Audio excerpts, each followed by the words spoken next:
perfect distance!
again.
this now! Let's end this now!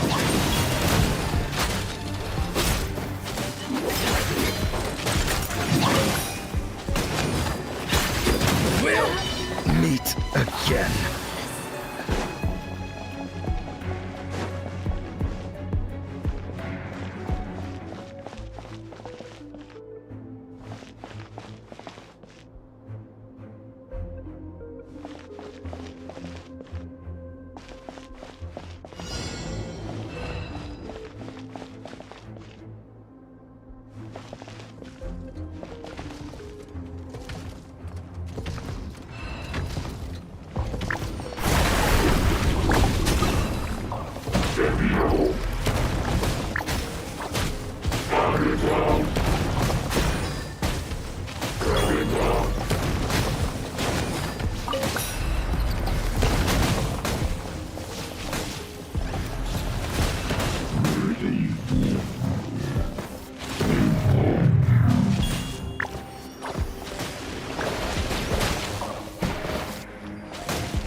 Let's end this now!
Let's end this now!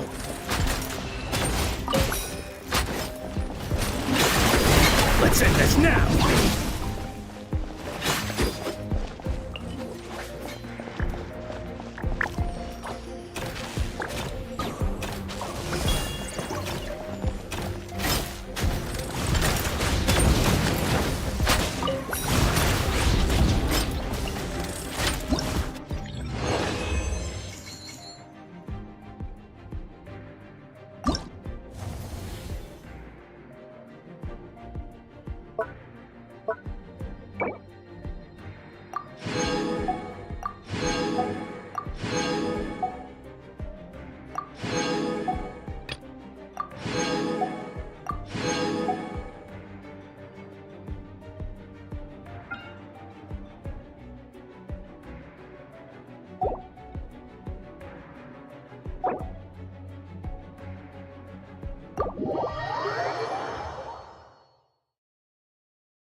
Oh. Oh.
We're almost at Way High Pavilion. Hey, do you think Ganyu will be shocked to see Cloud Retainer like this?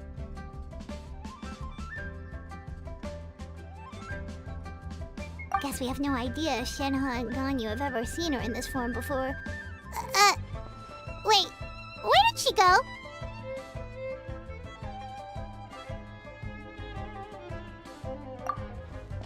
Why are you just standing there, Cloud Retainer? Quietly now. One shall stay here. You two can go and meet with her.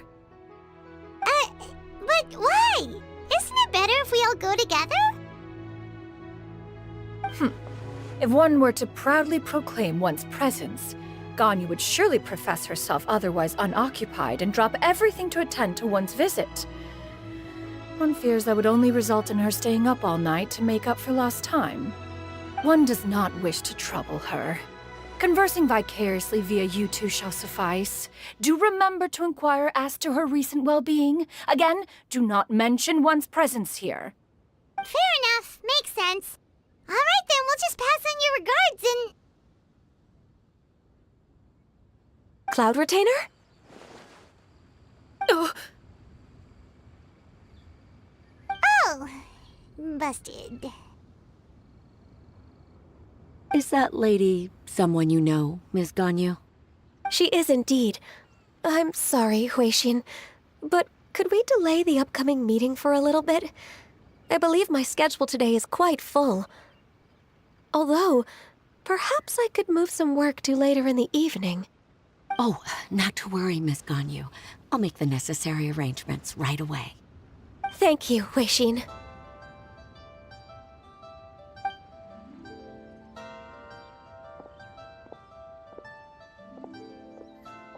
It's been a while, Ganyu.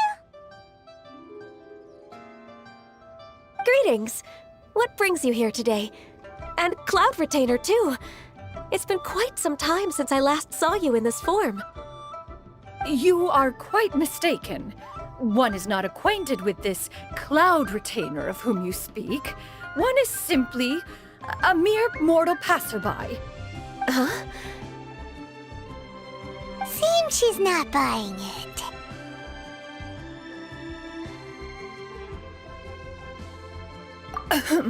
That was but a simple test. One did not expect you to be able to recognize one so easily, especially after so many years of only seeing one's other form.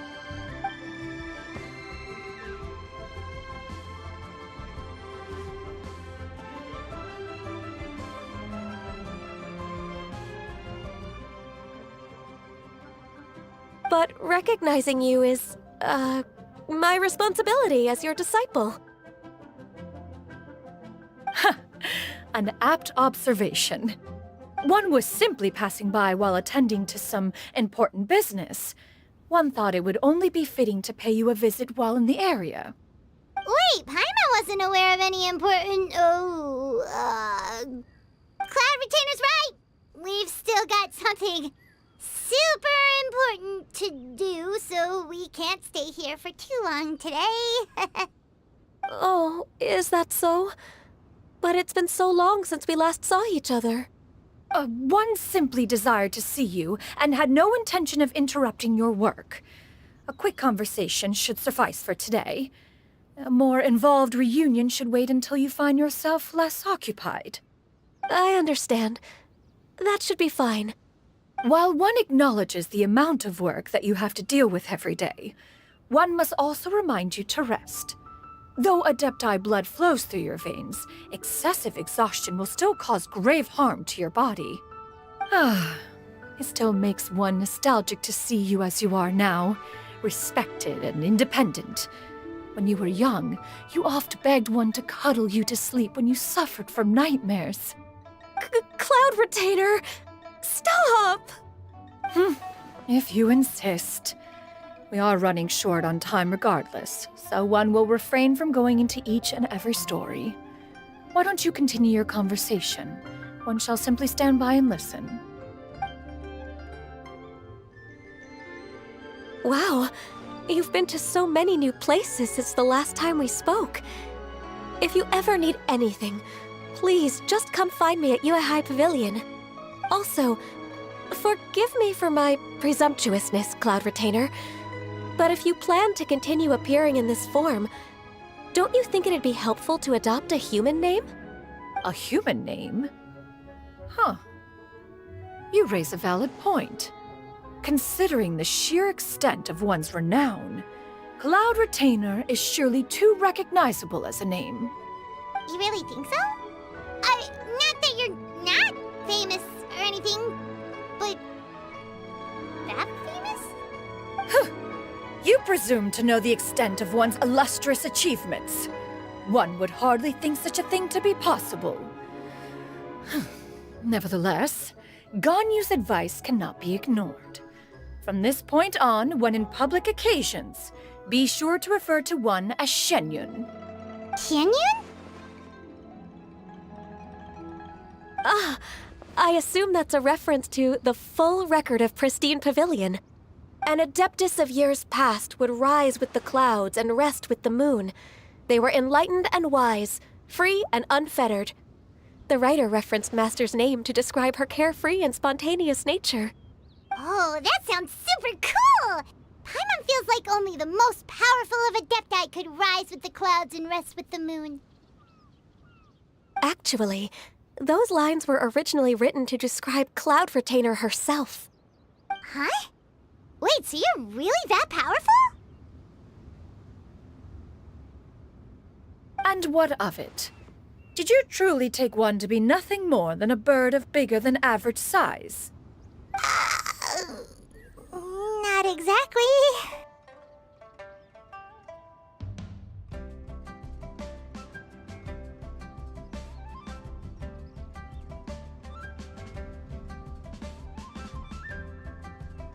To be fair, Cloud Retainer rarely speaks of her past accomplishments. The tales of her past can only be found in ancient texts. It is said that once, a long, long time ago, there was a severe drought in Liyue. Left with no choice, many people left their homes, while others spent day and night praying to the Adepti. Although I did not live through such tragedy, simply reading about it is enough to gain a visceral understanding of all the pain and desperation during that time. On top of the drought, a noxious gas also began to spread through the land. If not for Cloud Retainer's efforts, much of Liyue would be nothing more than a barren wasteland today. The books had this to say about what happened. Upon arrival, the Adeptus borrowed the wind to retain the clouds. Immediately, the clouds gathered together, and abundant rain burst forth from the heavens. Drought and plague were both driven away, and the people were saved. Wow, that's incredible! Mortal records add embellishments to dramatize past events. One did merely with one ought, and even if one had not interceded, the other Adepti would surely have stepped in to help. Even so, you stopped an entire drought! Can you really control the weather like the book said? Oh, Paimon suddenly has a lot more respect for you. So it was Paimon's bad for calling you Illuminated Bird before. You're not too mad, are you? How laughable. A name is but a simple label we carry with us on our journey through the world. Why would one be offended by such a trivial matter? That's a relief. In that case, Paimon will continue to call you whatever feels right in the moment. Well, that is quite enough ancient history for now. Ganyu, have you had word from Shenhe? One has heard that she procured a job recently. Have you any thoughts on her workplace? And what, pray tell, of her monthly remuneration? Moreover, does she find herself overly inundated with work? Is she allowed time off during Lantern Rite? That is a lot of questions. There is no cause for concern, Cloud Retainer. I introduced Shenhe to her employer personally. Wanmin Restaurant's business has been booming recently. So with Chef Mao being swamped with customers, and Shangling still off and out in search of new recipes, I introduced Shenhe to staff the restaurant. I see. Most excellent indeed. One has had the pleasure of being introduced to that family. Shangling is kind and astute, while her father is loyal and reliable. One has no cause to believe that they will make Shenhe's work difficult. Now, it is almost time to partake in the victuals of noon. One shall visit Wanmin Restaurant in person and see how Shenhe is doing. Huh? But didn't you just say that you had something important to do? Can that wait until after we've eaten?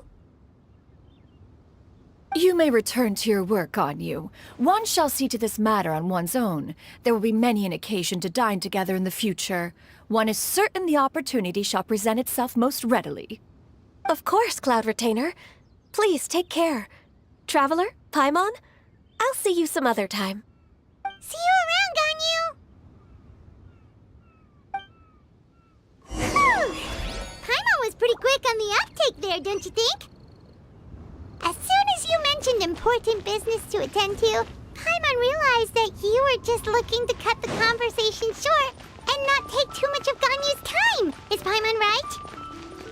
No, in fact, it was not an excuse. One is indeed visiting Liyue Harbor for an important purpose. Wait, for real? The moment is not yet upon us. Still, the truth will be revealed to you in time. Huh. She really seems to be playing up the whole mysterious Adeptus thing right now. Is it because we just heard that cool story about her powers?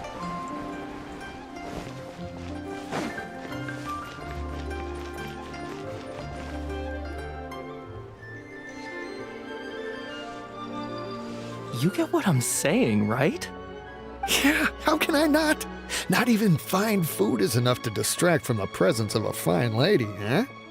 Oh, I'm far more interested in getting her details than ordering any dishes. Hey, how about you ask her? You do it. No. I think you should. Wait, she's coming. What can I get for you today? Greetings, miss. I was just wondering if you'd be willing to... What would you like to order?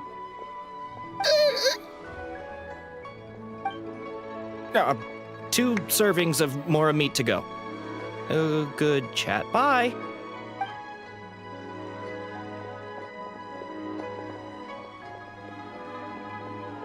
Shenhe! Welcome. It's been a while. May I take your order? Don't welcome us as guests and greet us as old friends in the same line. It's weird. Mm-hmm. Oh, and this is? This is Miss Xinyun. Master? Huh? One does not recall ever revealing this form to you before. How were you able to ascertain one's true identity with such ease? I've trained and lived with Master for more than 10 years. I would recognize you no matter what form you take. You... Is something the matter, Master? Hardly. Hardly. One simply learned of your employment from your letter and came to check on your well-being. And check out the great food, too! Indeed. It's almost lunchtime. My apologies. I'm still on the clock and can't talk for very long. Well, if it isn't the Traveler in Paimon, are you here for Shenhe? The lunch rush isn't in yet, Shenhe. So I've got things covered for now. Go ahead, sit down and enjoy some time with your friends. I'll let you know if things pick up. Thank you, Chef Mao. Woohoo!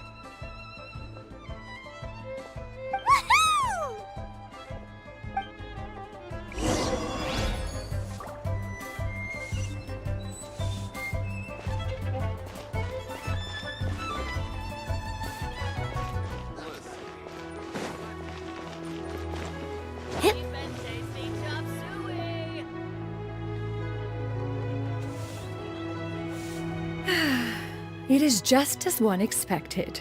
The owner of Wanmin Restaurant is indeed a most reasonable and accommodating human.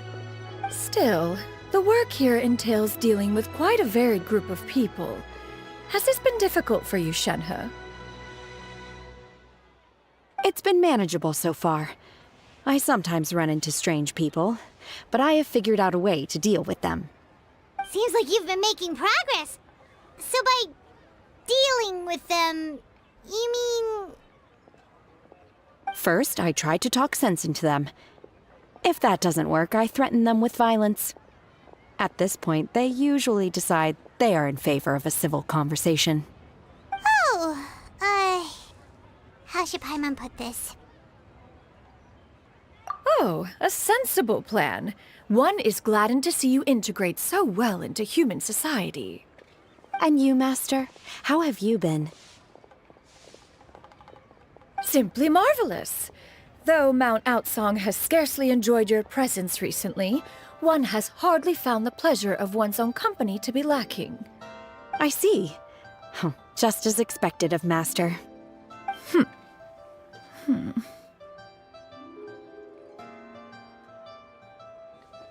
I have missed Master quite a bit too.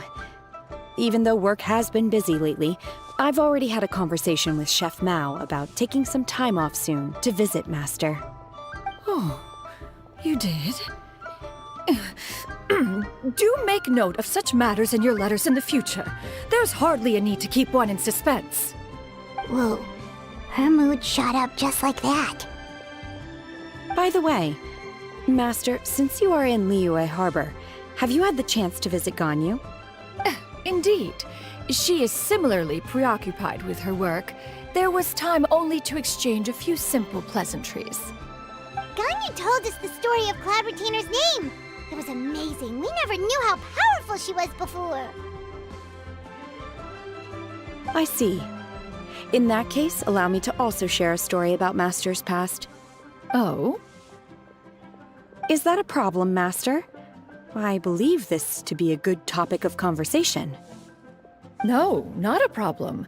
One was simply caught off guard. But no matter. Please, proceed. One is most curious to see how much of one's own conversational prowess you possess.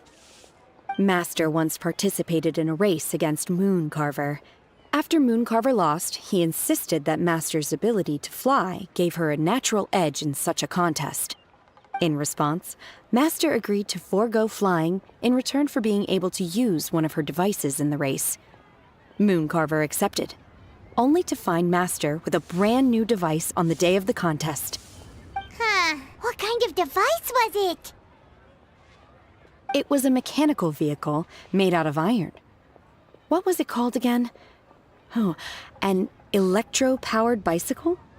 Oh, you refer to the bicyclical Thunder Flashmobile. One spent 49 days conceptualizing and crafting it.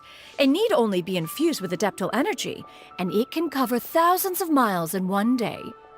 Oh, it boggles the mind why Mooncarver ever supposed he might best me in a contest of locomotion. Though he sprinted with all his might, he could barely keep up. Alas, the one flaw of my mechanism lay in its weakness against mountainous terrain. One was thwarted mere seconds from victory, when it was thrown off course and failed to make it across the final stretch. Truly a most unfortunate turn of events. Anyway, do go on, Shenhe. Master, that was the end of that story. Is that so? With you gone, one has seldom felt the desire to call upon those old fossils for another contest. What is a race without spectators, after all? Have you been lonely, Master? Lonely? At one's age, entire human generations come and go in the blink of an eye. Even one's own self-directed musings can span several days and nights. 'Tis a most foreign sentiment. The mere mention of it is preposterous.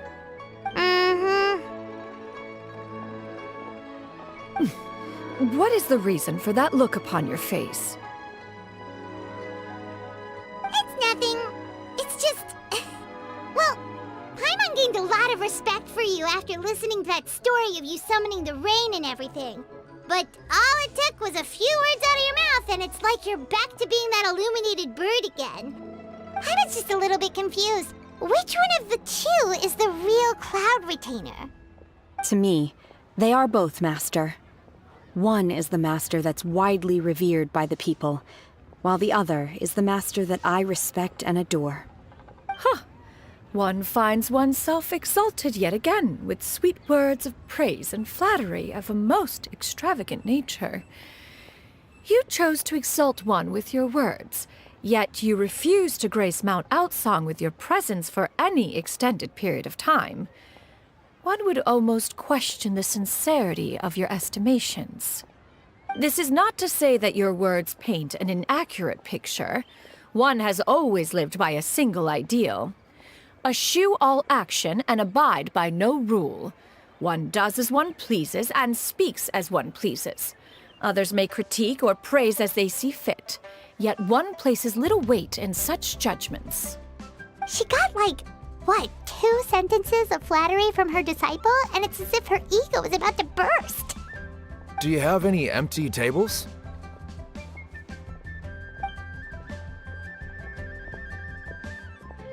Hey there, could we get another fish stew?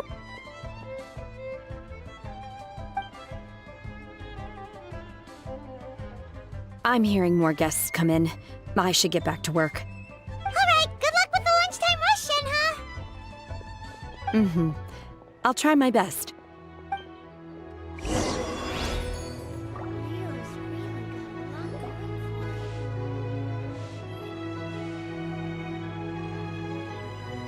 So much yummy food! Paimon's gonna feast!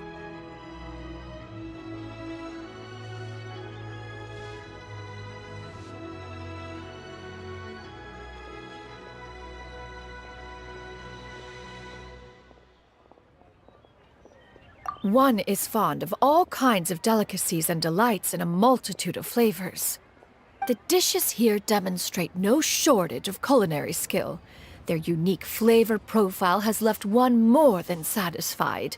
In fact, one has been struck by quite the fit of inspiration. One has already begun to conceptualize the next generation of supreme cuisine machines. Everything's so tasty! A bit too hot at times, but still super tasty. I'm sorry, miss, but our tables are full. Shall we try somewhere else, Granny? But it smells so delightful. Can we really not eat here? My poor legs can't go on for much longer. Well, you could always check with some of the other guests and see if anyone's happy to share a table. Okay, I'll ask around.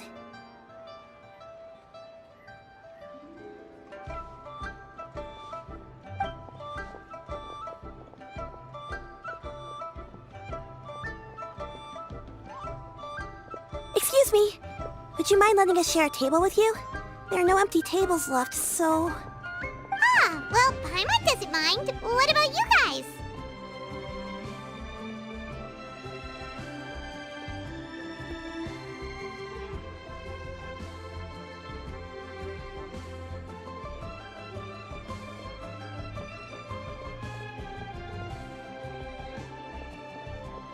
Great! Thanks so much. My name is Shuyu, and this is my granny, Yuendai. Granny? Yep. Is there something wrong with that? No, Paimon's just a bit surprised. She looks so young.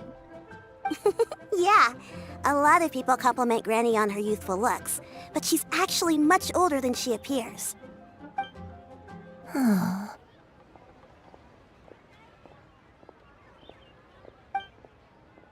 Granny? Why don't you take a seat? Come on, it's not polite to stare. Huh. Have we met before? No. 'Tis a fated meeting, then. Please, take a seat. What would you like to eat, Granny? I can order for you. I want braised earthworms. They always pop up out of the ground after a rainstorm. No, not this again. Granny, there's no braised earthworms on the menu. Braised earthworms? Well, that sounds weird. Do people actually eat that? Right, that's what Paimon was thinking too. Need any help? Help? Oh, do you mean with Granny? Thanks, that's nice of you to offer. Granny has pretty bad dementia, so her memory's getting worse all the time. She's always saying things that sound kinda confusing. Actually, her memory's been bad ever since I was little. But it's gotten so bad lately that I even have to remind her who I am every morning. They died young. It's just me and Granny now.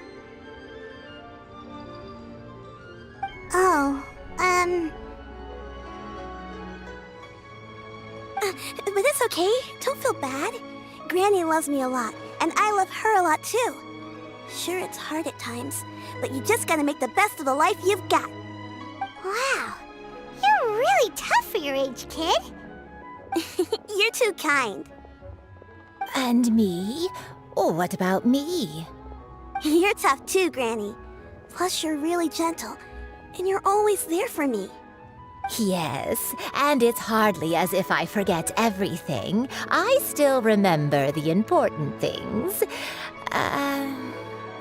Wait, what was that really important thing again?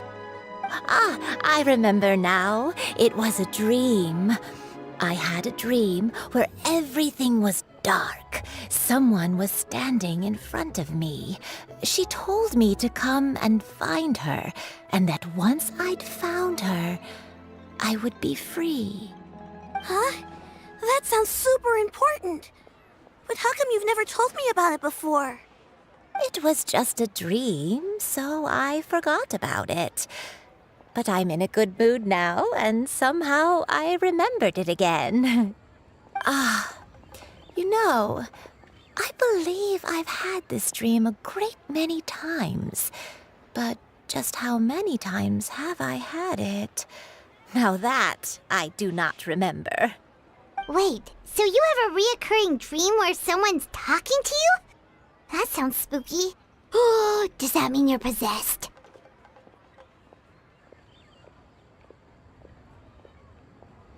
Unlikely. Her eyes are clear, and her breathing remains calm and level. One sees no signs of possession. Are you sure?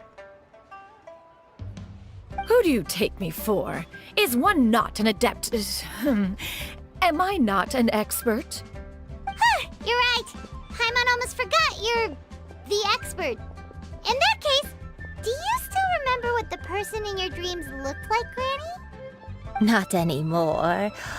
Although, I have a sense that she looked rather like me. But not as I am now.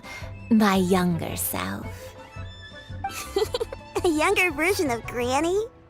This is just getting weirder and weirder. What is going on here? As one said, fate must have brought us together. You may leave this situation to me. Are you sure? So, what are your names? Paimon's Paimon. Just Shenyun is fine. Thank you all so much for offering to help. But first, I'm sorry for asking, but, how do you want us to pay you back? Oh, we don't need any payment for this.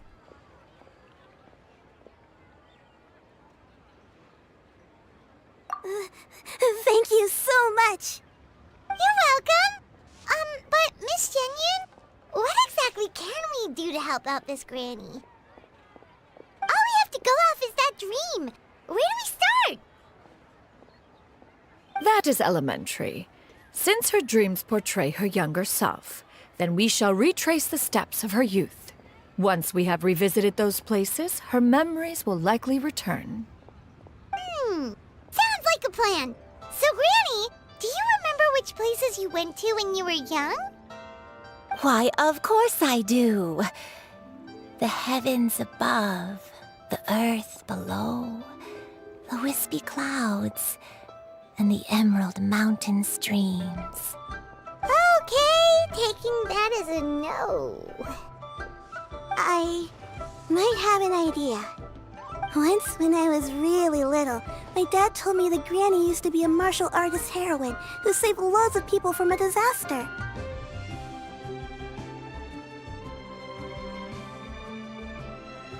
If it's true, then maybe they wrote about it in the history books or something. A martial arts heroine? Oh, Shincho knows tons about Liyue's chivalric traditions. If anyone knows about the heroes of the past, it's him. Let's go find him at the Feiyun Commerce Guild. Are you leaving already? But I'm still hungry. I'll go order some food, Granny. If there's nothing on the menu you especially want, I'll just get a few different things. It seems we must part ways for now. The Traveler and Paimon are bound for the Feiyun Commerce Guild, while Yuendai and Shuyu shall remain here and partake of their lunch. As for myself, I have matters to discuss with Streetward Rambler. Streetward Rambler? Oh, you mean Madam Ping! Precisely. Let us meet at Yujing Terrace once you are ready.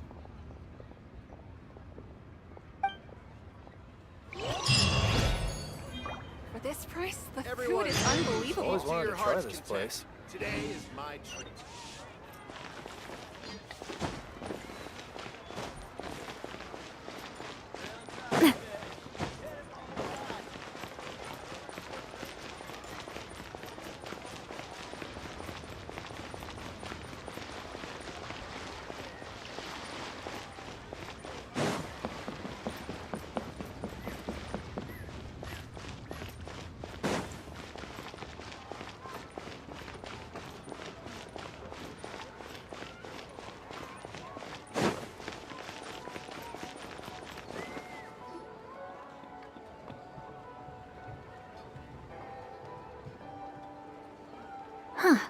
It's you two.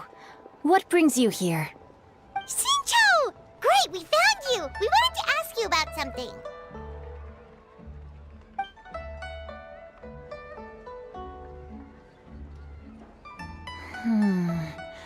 That's not a whole lot of information to go off of. I don't know if I can say for sure.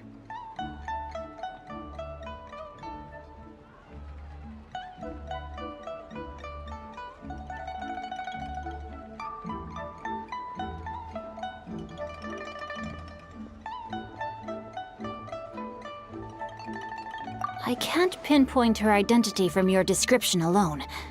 But considering her age, I am reminded of a nameless heroine who's been featured in various chivalric novels. Nameless heroine? That's right. The novels often speak of a great drought from 50 years ago. As the people suffered, a nameless heroine appeared and began to clear away evil spirits and bandit camps, The people idolized her, but never learned her name. All they knew was that she always acted alone. Later, though, she supposedly fell in love with a similarly noble-minded exorcist from Mount Tianheng. They were well matched in more ways than one, often fighting together as a fearsome duo of otherworldly strength.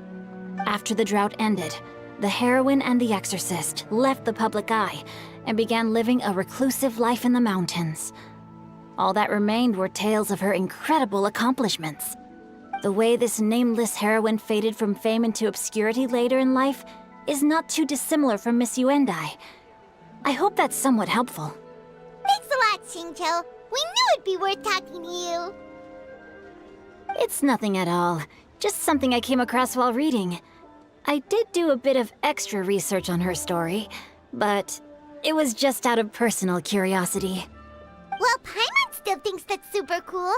Oh, wait, Xingqiu, if you've read up on her, do you know of any places often associated with her? Let me think.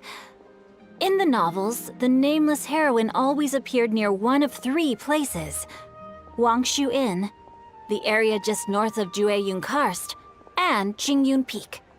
Perhaps the real-life heroine who inspired the character was also often seen near those 3 places.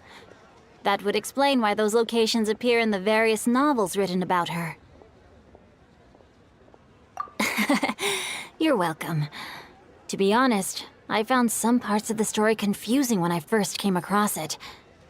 If Miss Yuendai was indeed the original inspiration for the character, she may just be able to help me put the pieces together. It's rare for a chivalric hero to fade into obscurity during their lifetime, even after retiring from the public eye. But no one ever saw or heard from the nameless heroine again. There were even rumors that she became extremely ill. I've never understood why someone would go to such lengths to erase themselves from public memory. It's almost as if she was trying to hide from something. There's probably far more to the story than what's been written. We'll be sure to tell you if we manage to uncover the truth. That's a deal. Perhaps, behind the truth of it all, there lies a story more fantastical than any work of fiction. Paimon feels like we just learned so much from Xingqiu. A drought, a nameless heroine, a life of seclusion. Wait, why does the story sound super familiar? Oh, right! There's a drought in this story, too! Xingqiu, are droughts super common in Liyue or something? Well, they used to be. But people have long since developed methods to prevent them, like by cultivating the soil or digging canals. So while droughts do happen from time to time, they are rarely regarded as true disasters. The drought 50 years ago is probably one of the worst we've had in the last several centuries. The crops withered, the streams ran dry, and the monsters in the mountains became rabid and agitated. Countless caravans were attacked, and people who lost their homes came together to form bandit groups. What started as a natural disaster soon became a human tragedy as well. That sounds awful. Yeah, and that's exactly why the nameless heroine was so beloved. She must have been someone of true integrity, to do so much for the people while asking nothing in return. Still, as terrible as that drought was, it was nothing compared to the truly calamitous disasters that befell this land in ancient times. They say that back in those days, disasters were both more severe and more common. Only the strongest of Adepti could hope to dispel the ruin and devastation. Do you have any other questions? We're good for now. We're just going to head back and meet up with Miss Xianyan and the others again. Paimon hopes that Granny Yuendai will be able to remember more of her past. She used to be a great hero who saved many people. So sad that she can't recall any of it. Anyway, we'll be off now. See you some other time, Xingqiu. Thank you so much for your help. It's no problem at all. Safe travels.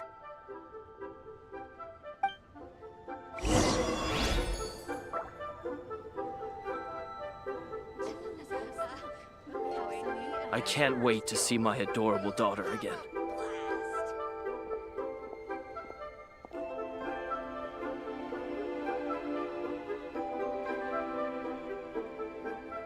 I really want to go traveling. I don't mind where we go, as long as I have my friends with me.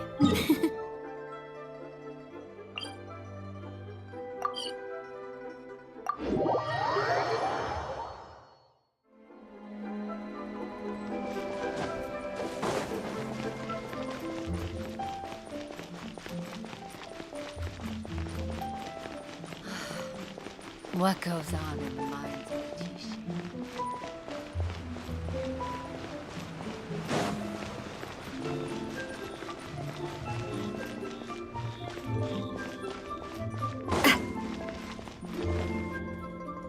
I have recorded the tune that you requested. I hope it will be of help to you. Oh, thank you. Straight word, Ping, what has amused you so? Oh, it's no serious matter. I was just reminiscing about the last time I saw you in this form. Time has wrought such change in this world, and yet you appear just the same as ever. Time has little bearing on one's existence, nor has one keenly felt its effects whilst dwelling at Mount Outsong. Nevertheless, Ping, one would like to seek your counsel on a personal matter. Oh, why so formal all of a sudden? I must say, you're making me a little nervous. What is it?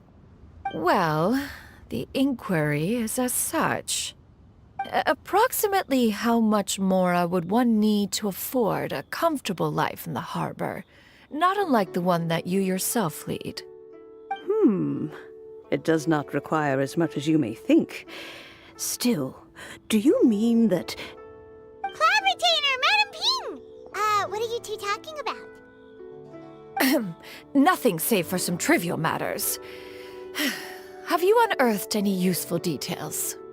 Shinto has a theory, but let's save it for when Chuyu and Miss Yundai have joined up with us again.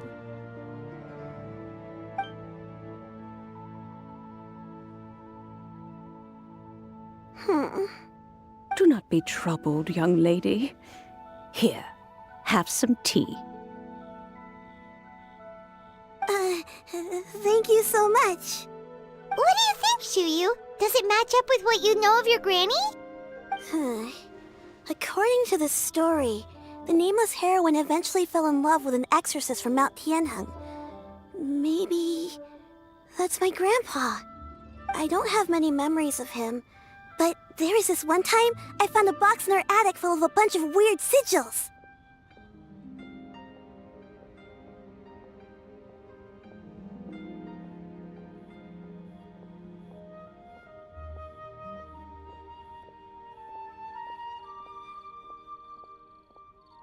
I think so too. Granny might remember something once she's returned to a familiar place. What marvelous tea. I can taste the dew's sweetness in this cup. It's as if I was taking a stroll in the mountains, thoroughly one with nature and at peace. Is that so? Then please drink as much as you like. There's no need to hurry. At our age, it's always nice to slow down and take the time to appreciate pleasant conversation among friends.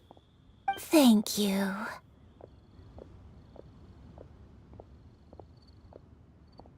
Okay, since we have the time, can I ask you something? Sure thing. What would you like to know? I have a secret I want to tell you. Let's go talk over there.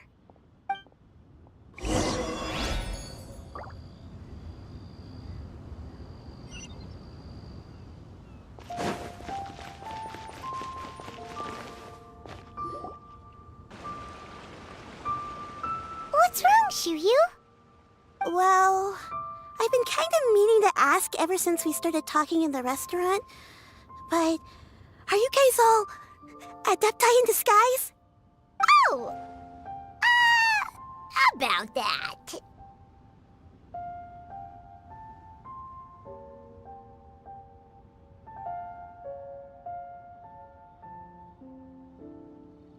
Well, you guys super special. Plus, I think I might have heard Miss Shen Yun call herself an Adeptus.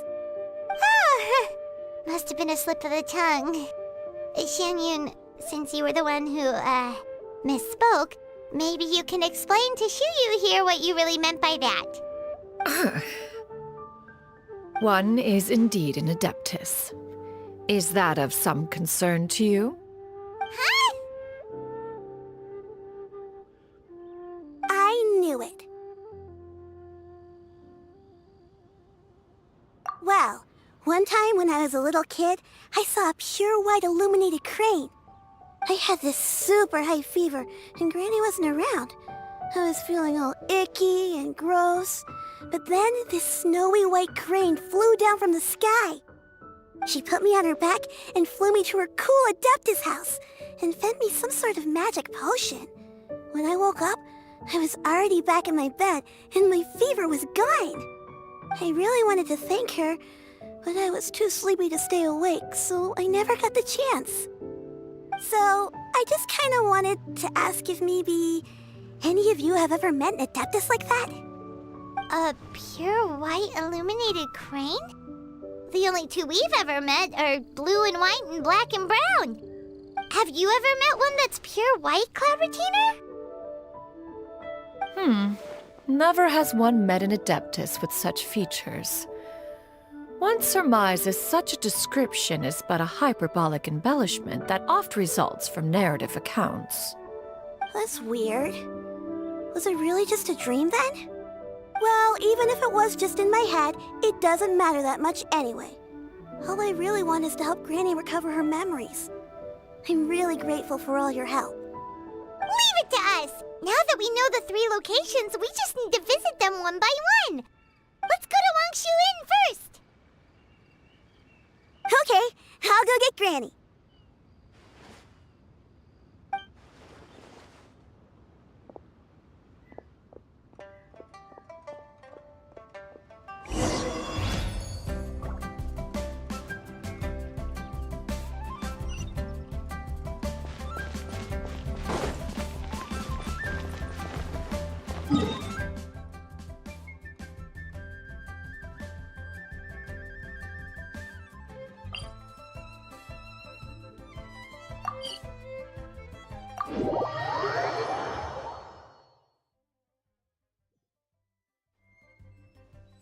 Wangshu Inn.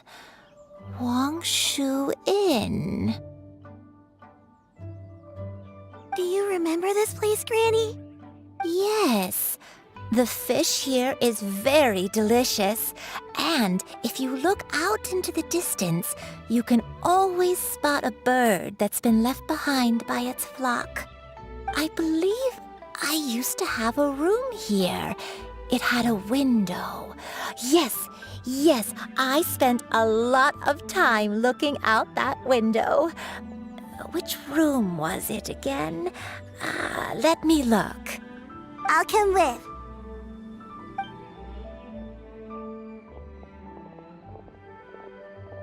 Paimon's still having some trouble understanding what she's talking about, but if she's so familiar with this place, that must mean she lived here, right? Wait, huh? Whoa! Shao! What are you doing here all of a sudden? You scared the living daylights out of Paimon! I sensed a non-human presence and decided to come take a look. If you're here, then there's likely no trouble afoot. I suppose there's no cause for concern. It's been a while, Cloud Retainer. I see you have returned to your previous form. I have indeed. I fought alongside her in this form on many occasions during the Archon War. Oh, wow! What was she like during the war? Oh, wait, let Paimon take a guess. Was it anything like this? Behold, the glory of one's newest invention, the Bang Bang continuous fire mechanism. Hands up and surrender, or be prepared to face the full might of the Adepti. An impressive imitation. Paimon knows her all too well. Even so, Cloud Retainer was not always as ostentatious as you describe. You may be unaware, but her talent with Adepti sigils is just as formidable as her skill in mechanics. The Archon War reached its peak after Guizhong's death. The Cloud Retainer who fought beside me in those devastating battles was taciturn and solemn, only speaking when she had to activate her sigils. A cloud retainer who barely talks? Paimon can't picture it. But what happened after that? If you were so powerful in your human form, why did you decide to take up your bird form again? Once one had bid farewell to the world of mortals, what use would one still have for such a shape? When dwelling between mountain and forest, away from the struggles and troubles of the mortal world, a mortal form is hardly the most fitting of choices.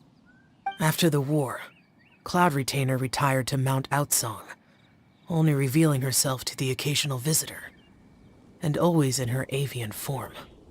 Although I do believe there was an occasion some 30-odd years ago when she decided to don her human form. I believe it was for the purpose of... One believes there is little need to relive bygone matters. Granny, are you okay? Back then, at this place, Perhaps this conversation should end here. I shall take my leave now. Should you encounter any trouble, you need only call my name. However, given that you are traveling with Cloud Retainer, I trust you are in good hands. Everyone! I think Granny is finally beginning to remember her past. Slowly now, calm your mind and recount what has been recalled. a long time ago, I stayed here to recuperate from my illness. Huh. So what Shinto said was true! You did fall ill! Was that why you went into hiding? I don't remember. I'm very sorry, but I can't even remember the name of my illness. The only thing I can remember is that it took a great toll on me, and there was no cure for it. I was confined to my room in Wangshu Inn, where I spent many days unconscious. I'd come to every once in a while and stare at the migrating birds outside the window. It was a solemn sight. I remember crying, but I'm not even sure I knew why.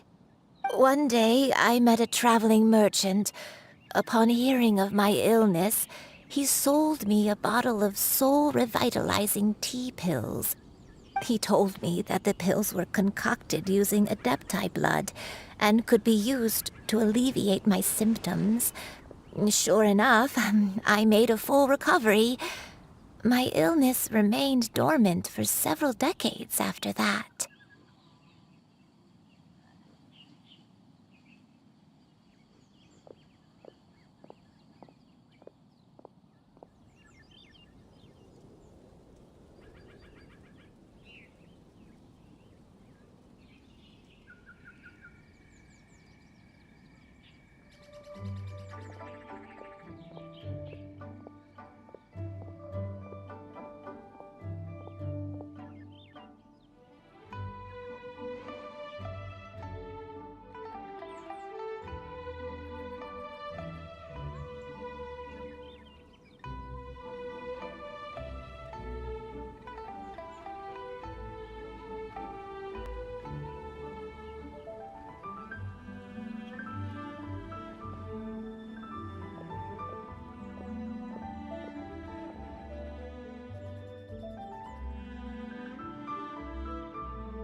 But if your illness remained dormant for several decades, are you saying that what you're going through now is just a relapse of what happened all those years ago? And it was all thanks to the pills that you managed to keep the symptoms in check? Paimon's brain kinda hurts. Do you remember anything else? I'm sorry, I don't. Oh, if only I wasn't so useless. Hey, you're not useless. You've done so much for me. Watched me grow up. Raised me. How could you say that about yourself? Oh, fret not, dear child. Granny was just a bit frustrated. That's all. The recovery of a person's memories is a gradual process. Finding pieces of one's past is always superior to not finding anything at all. Let us make haste to the next location. Next location. Next location. Oh, why don't we go to the area north of Dwayunkars next? There isn't really a landmark there, so where should we start? Oh, Paimon's got it. Let's check out the houses in the area first. After all, if she was there for any length of time, then she would have stayed somewhere, right? Oh, Paimon's really got her thinking cap on today. At this rate, we'll recover all of Granny Wendai's memories in no time.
Whoa, why are there so many treasure hoarders here?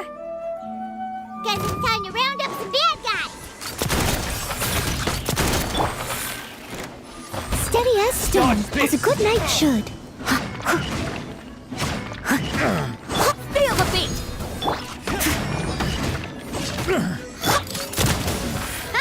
The hunter. Become.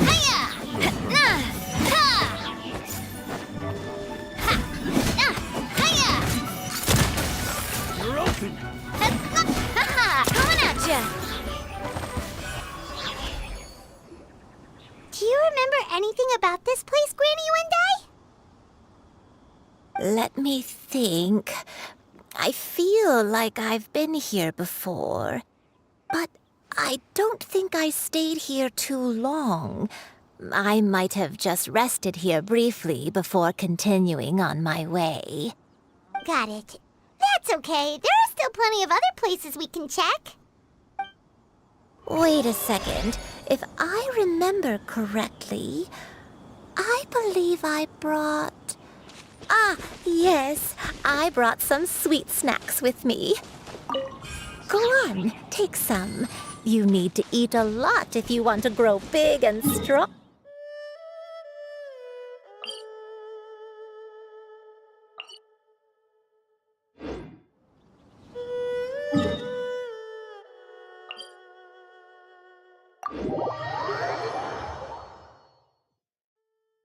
Oh, thank you! Then Paimon will help herself.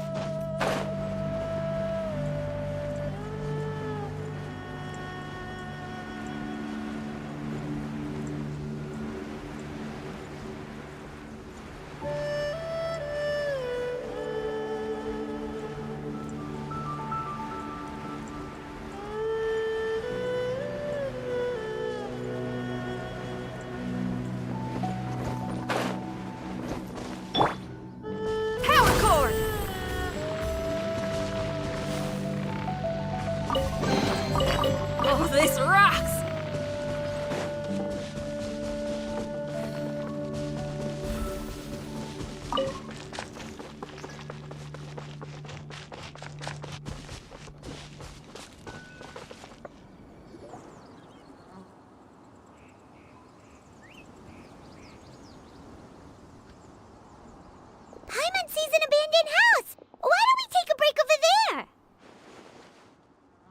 This place. It's...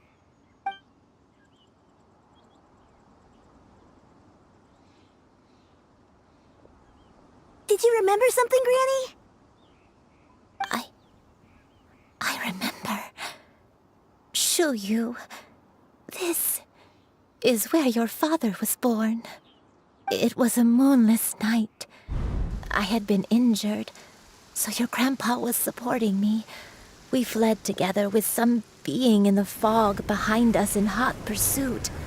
I had exhausted my strength when the labor pains came on, so we took refuge in this house. Your grandpa set up a barrier outside, but neither of us knew if it could hold the monsters back. I remember that night. I remember falling to my knees, reciting a prayer over and over. I alone am the source of this sin. Punish me as you wish for forsaking my oath, but spare my innocent child. Sin? Oath? Did you do something wrong? I don't know. I don't remember. I only remember praying in the darkness with all my strength until the sun finally rose again and the fog cleared out. Eventually, the house was filled with the sound of my baby's first cries. That baby was your father. I remember I clutched him tight to my chest and wept tears of joy. It was the first time I'd ever felt such happiness in my life. My dad? He was my pride and joy, and so are you, Shuyu. You're so much like him, and I love you both so much. But you're always going to be different from me. Why? Just what did I do? I don't care what you might have done, Granny. You'll always be the person I love more than anything. You're too sweet, Shuyu. I'm lucky to have you with me. If not for you, I would not have had the courage to come here, to try to remember what I had forgotten. All right, let's not stand around any longer. There's one place left, yes? Let's go take a look. If one recalls correctly, the next place should be Qingyun Peak. Yuandai, how fares your health? I may be a bit slow, but I'll...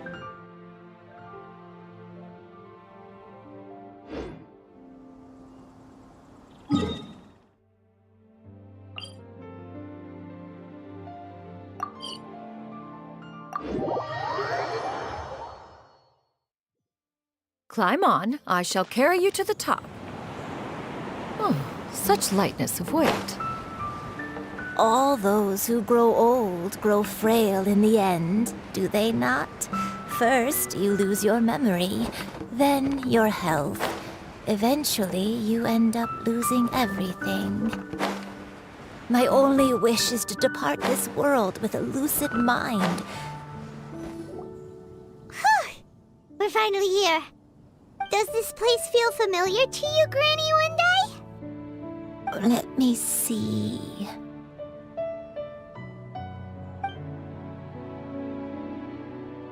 How strange. Have I lived here before? When we were at Wangshu Inn and the abandoned house earlier, though I couldn't remember everything, I still felt a sense of familiarity. I could easily picture myself in those places. But here, I don't have that feeling. Perhaps I did come here in the past, but it just didn't leave a strong impression on me. But did the stories get it wrong then?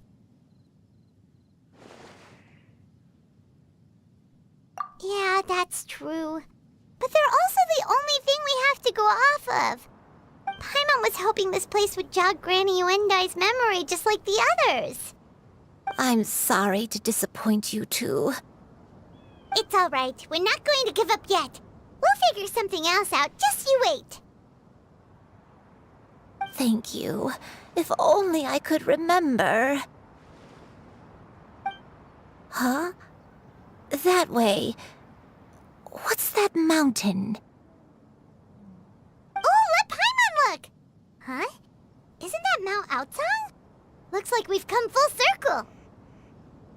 Mount Outsong. Mount Outsong. Granny, are you okay? Don't push yourself, Granny. It's okay if you can't remember. You shouldn't do something that makes you sad. Mount Outsong, What am I really? Mount Outsong holds some familiarity to you? It does, but I can't go back. Are you feeling unwell? My head, it feels all heavy and dizzy. What is wrong with me? Cloud, Miss Yenyun, is there anything you can do? Let us go to Mount Outsong. But... Fret not, all will be well. You and I, you have already given more than enough to the pursuit of this endeavor. You may leave the rest to me. I've prepared something that can aid you in suppressing the fear in your heart and restoring your lost memories. It currently resides at Mount Outsong. Wait, really? When did you do that? I never leave anything to chance. All will reveal itself when we arrive.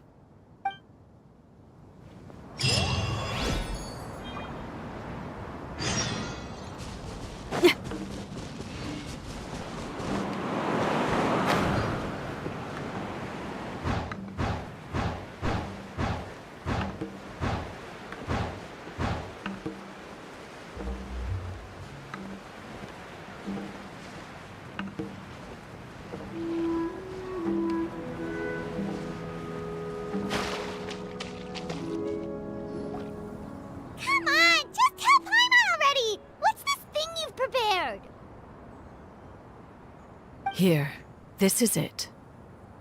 Huh? But isn't this the mechanism that you were tinkering with when we first got here? Oh, is it another invention of yours? Precisely. A recent one at that. I am most pleased with the result. I call it the Suspensus Somnium mechanism.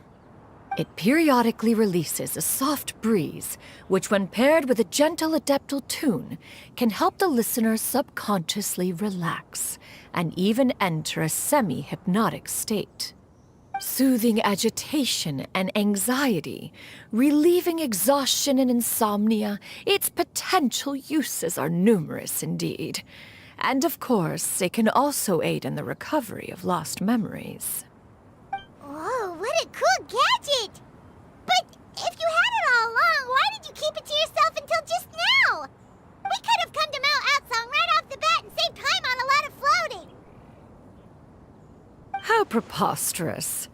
Had you and I not recalled much of her past through her own efforts, the device would have nothing to draw upon. We Adepti can only help those who first resolve to help themselves. Had she lacked such determination and strength of character, one would have little to offer in way of assistance. Paimon thinks she gets it now. Hey, what's that other thing? As previously mentioned, a gentle adeptal tune is required to take full advantage of the mechanism. One secured such a tune from Streetward Rambler. Only with her melodies can the mechanism reach its peak power.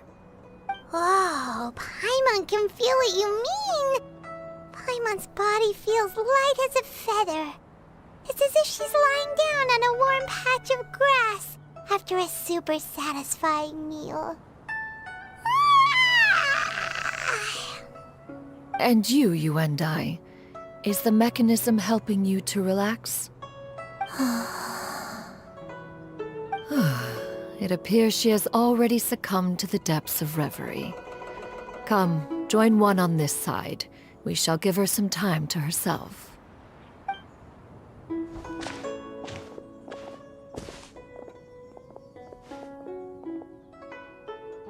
The drought is over. But why do you look like you want to cry? The potion. It's nearly run its course. I've never regretted meeting you. Not even for a second. Please. Please, no.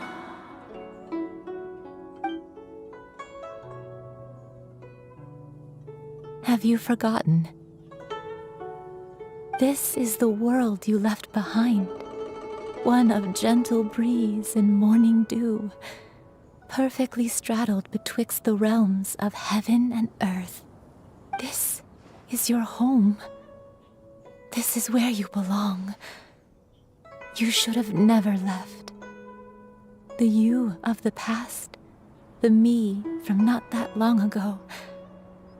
We should have never.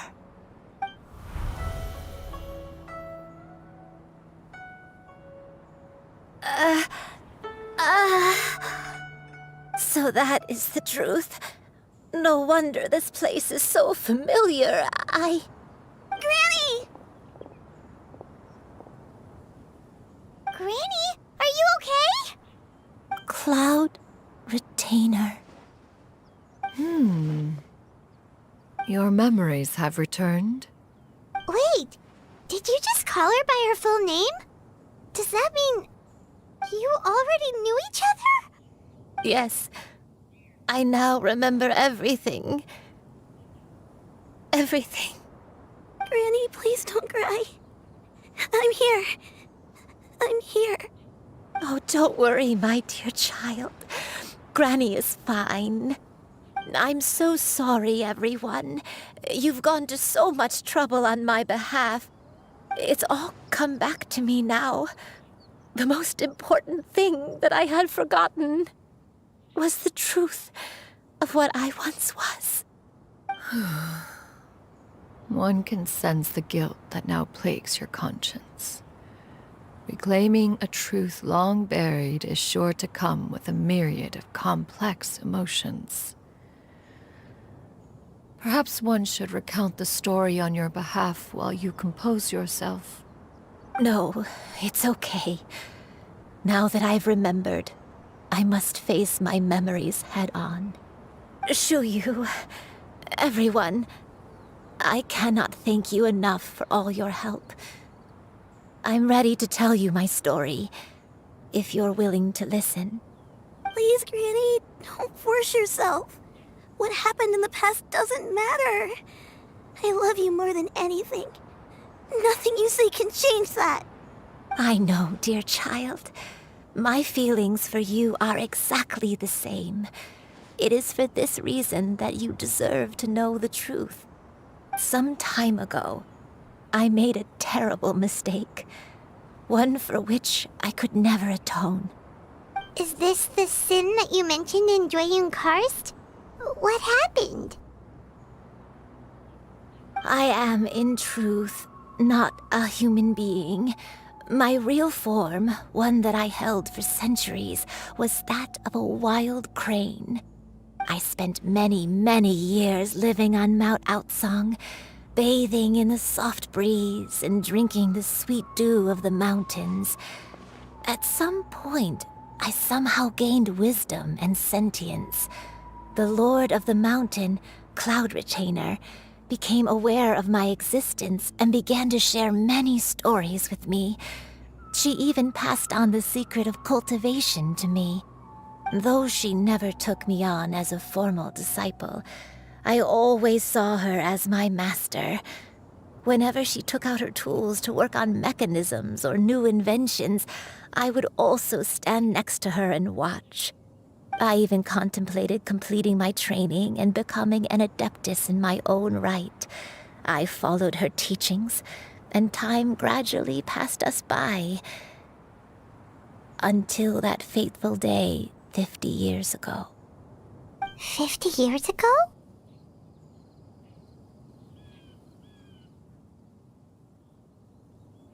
That's right.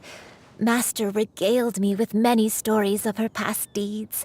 From them, I learned how she had saved people from a similar crisis in the past. She was the one I looked up to the most. More than anything, I dreamt of becoming an adeptus like her. I wanted to travel the land like she had, relieving suffering wherever I went. But I was still far from being a real adeptus. I possessed no ability to take on human form and fit in with the crowd. Once she learned of my desires, Master prepared a special dose of human mimicry potion for me. She warned me that the potion's effects would only last 10 years, and if I were to fail to return to my original form at the end of that time, I would forever forget my past as a crane and become something neither human, beast, nor adeptus. Oh no. So that was the source of your dementia all along. Was it because of Grandpa? Indeed, I fell in love. Though he was human, he had spent his entire life training on Mount Tianheng. When we met, it was not only my first foray into the world below, but his as well. Although clumsy and impulsive as he was, you'd think he was the real strange bird among the two of us. But still, just like me, he cared deeply about the world and wanted, more than anything, to cleanse it of all pain and suffering. I could not help but fall for him.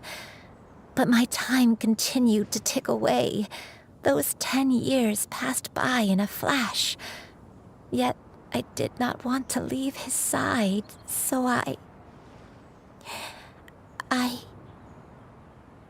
Oh no.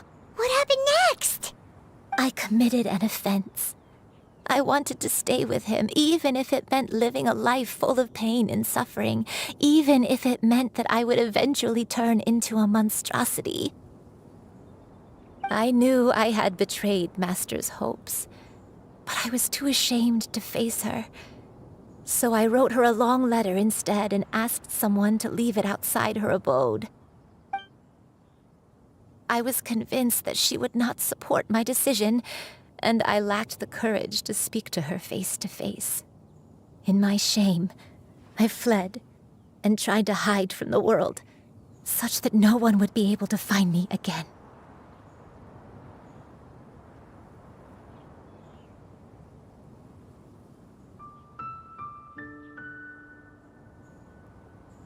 But that was only the beginning of my troubles. I began to suffer from a strange illness. My memories became hazy and confused, and I could no longer keep myself awake. I understood that my pain was caused by my refusal to return to the life I was fated to lead. Along with my memories as a crane, I soon forgot the true cause of my suffering as well. I knew only that I had committed a sin. All I could do was pray for forgiveness, even if I had long forgotten what needed to be forgiven. Looking back, I was beyond lucky to have come across that traveling merchant at Wangshu Inn. It was such a fortunate coincidence that we were there at the same time. If it weren't for those soul-revitalizing tea pills, I probably would have... Granny! What's wrong? Coincidence? Why did I ever think it was a coincidence? Tea pills concocted using the blood of an adeptus? No, it couldn't be. Master, don't tell me. Back then, that merchant was actually... Human custom would dictate the conferral of gifts to be in order when one's progeny is wedded, would it not? Consider the pills a symbol of one's best wishes. So when I tried to conceal my name and mistakes from the world and hide myself away in perpetuity, the only person I managed to deceive was myself. You knew where I was all along. One still remembers when you were but a fledgling. You possessed a certain fondness for a particular game. You would hide yourself among a group of wild cranes and ask one to pick you out from among the flock. One found you with such ease every time. 'Tis a truth most evident. One always recognizes one's own, no matter what form they may take. Oh, wait! Paimon's confused! So, Cloud Retainer, you found Yuendai again? But how? When? And what happened after that? Perhaps it is now time for one to recount the rest of the tale.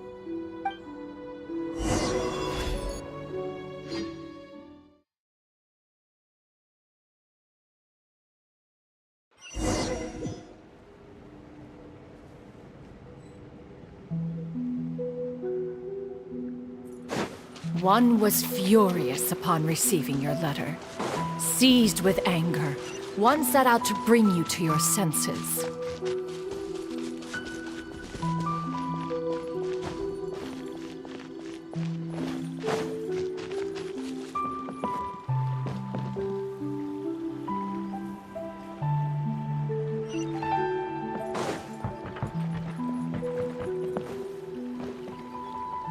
In truth, one had more than a few misgivings about your chosen partner. As an exorcist, his talent was lacking. One could hardly say his skill with sigils was any better. But soon, one came to appreciate the devotion he bestowed upon you during your illness. He never uttered a complaint and rarely left your side. Unwilling to begrudge someone of such character, one decided to overlook his aforementioned deficiencies, glaring though they may have been. Wishing to grant you a life without regrets, one gathered many divine ingredients and used one's own blood to create a form of medicine. Though imperfect, it managed to suppress the more dire effects of your illness. As for how to deliver the medicine, after much contemplation, one eventually decided to perform the deed oneself. One took great care to alter one's features and select the appropriate attire. Only after meticulous scrutiny did one finally set out for Wangshu Inn. As one expected, you were most ignorant of one's true identity. You showed not even the slightest inkling of recognition. One was quite torn. Should one have celebrated the success of one's disguise, or mourn the loss of your acquaintance?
Nevertheless, one would speak to you about another matter, if you are amenable, even considering your loss of memory.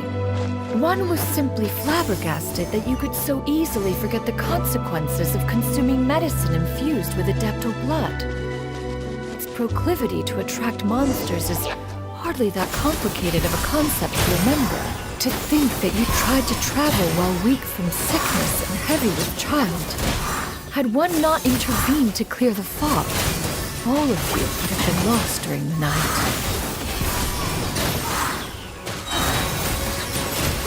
Make way for the Adeptus!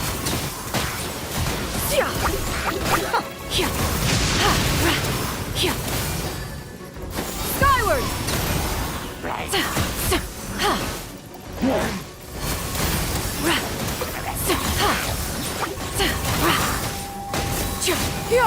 Scatter! Seize the skies!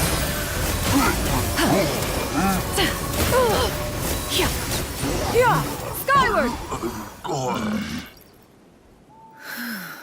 Those monsters would hardly have pursued you with such ferocity without sufficient incentive. They were likely incited by the presence of godly remains. Said godly remains, in turn, were likely drawn to the trace of one scent on your body. One was, after all, an active participant in the Archon War. Some of the gods were likely shattered by contraptions of one's very making. In the end, one was relieved to see you endure through the night. At the break of dawn, one heard an infant's cry pierce through the air, and one saw you carefully cradle the child to your chest. Although certain mortal matters remain foreign to me, one could not help but be moved by your joy. To see you happy, that was more than enough.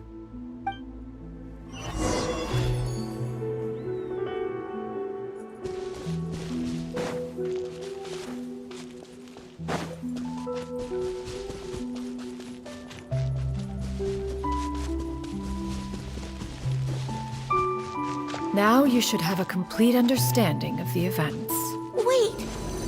But if that's true, then the crane who took care of me when I was sick must also be... Ah, one had almost neglected to recount the absurdities of that tale.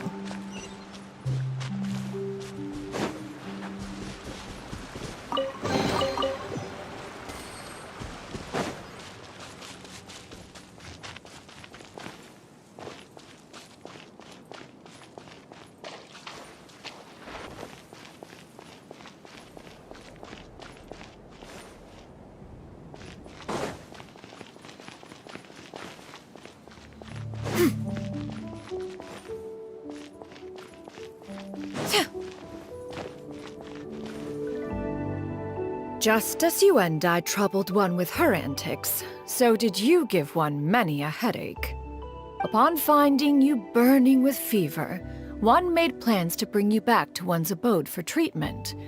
However, upon seeing one's form, you began to cry, refusing to get on one's back. When one asked you why, apparently you believed that one could not possibly be a true Adeptus, because all illuminated cranes are white from tip to toe. One had no choice but to apply powder to one's body to conceal the variegated nature of one's appearance. You became more than amenable enough when one stood before you devoid of any other coloring. It bears mentioning, however, that as a crane, you and I was nearly entirely pure white in color. Though you had never encountered her in that form, you still recognize the essence of her being. Perhaps fate brought you two together in more ways than one.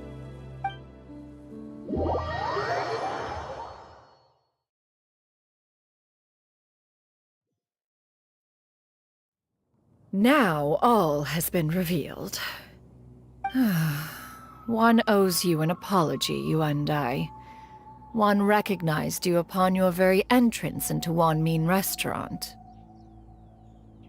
One has always viewed you as a disciple of equal standing with Ganyu and Shenhe.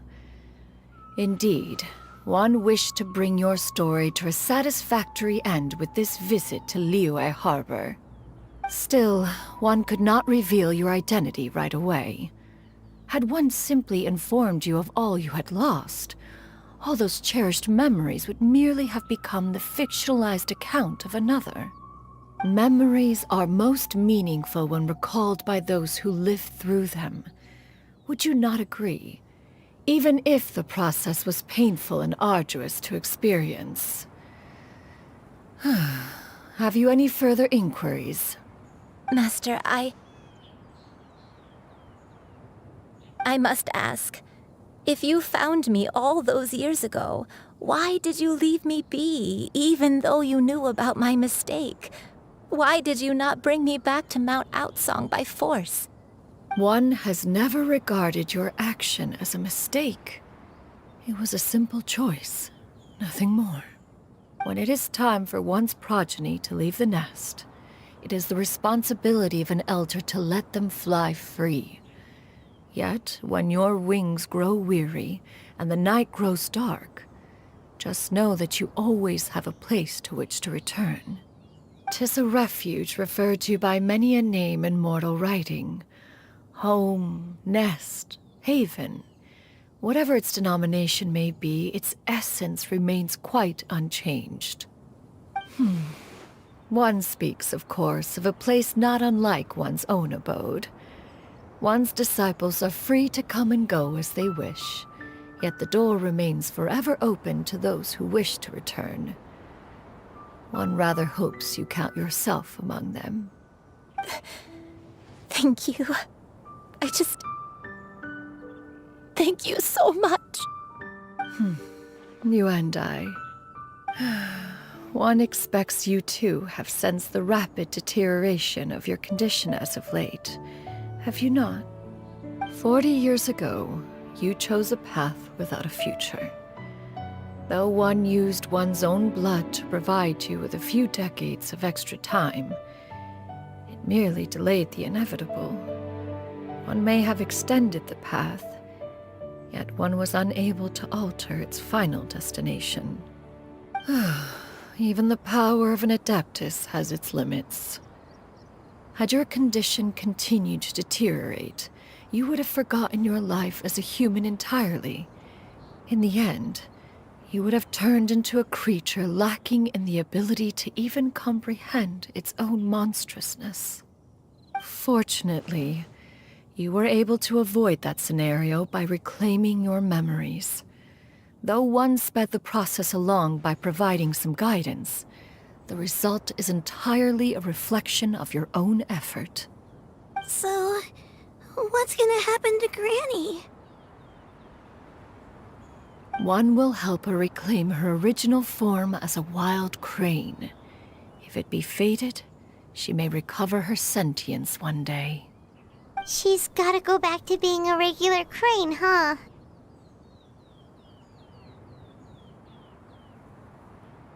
Master, you've already done more than enough for me.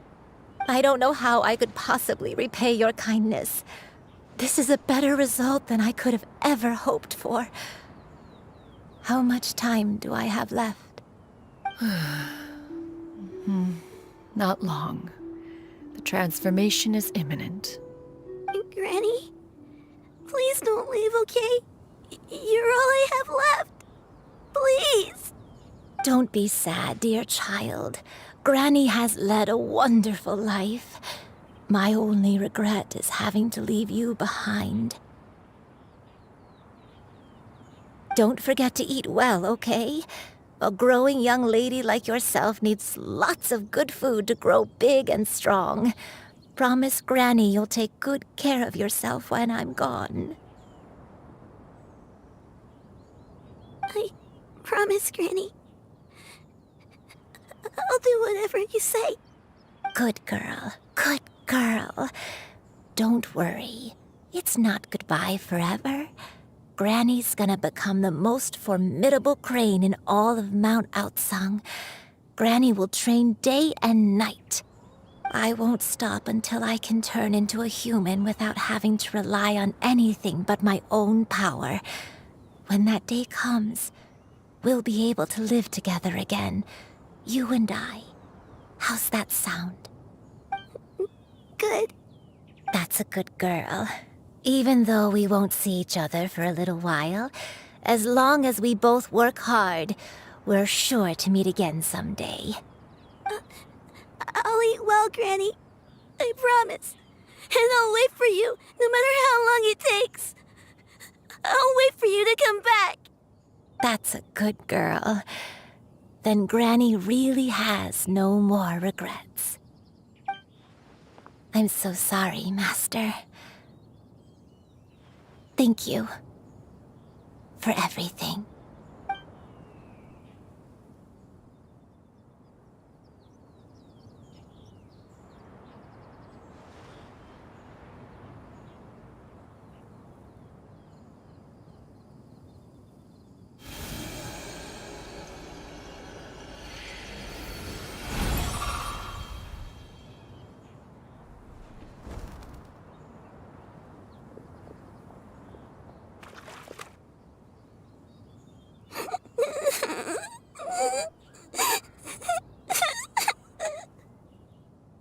Xiuyu. Let her be. At her age, crying is a natural, if not fitting, response to such an event. Tears are a necessary part of maturation. Sometimes there is scarcely a better vehicle to wash away the toll of stress and misery. Now that the issue has been resolved, you should also take a moment to relax. Give yourself some time to rest. Take a nap if you must. One will wake you in due time.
We would see each other again, that our days of separation would finally end, and all my troubles would be behind me.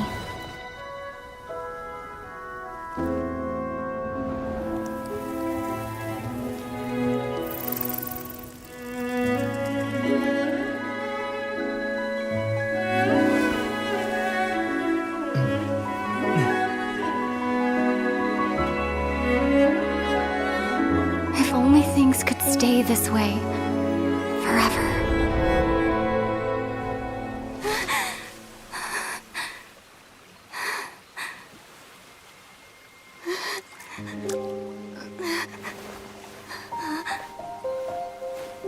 A nightmare? Curious. If you're relaxed, shouldn't your dreams be pleasant? It was a good dream. It's just... You weren't ready to wake up.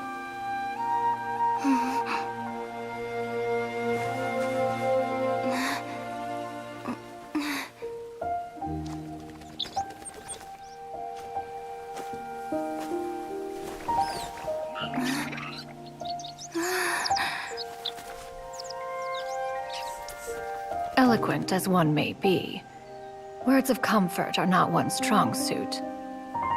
You are doing all you can. One can see your strength of will, your fearlessness in the face of danger. And so, whatever your dream may be, one believes that you shall achieve it. Of course, whenever the perils you face overwhelm you, or you become weary, one is always here for you. After all, as an elder, It is only right to look out for the young ones.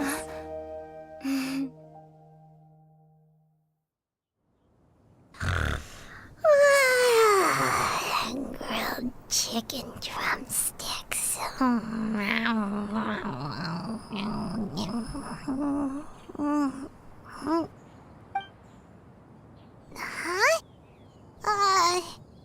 Was Paimon sleeping just now?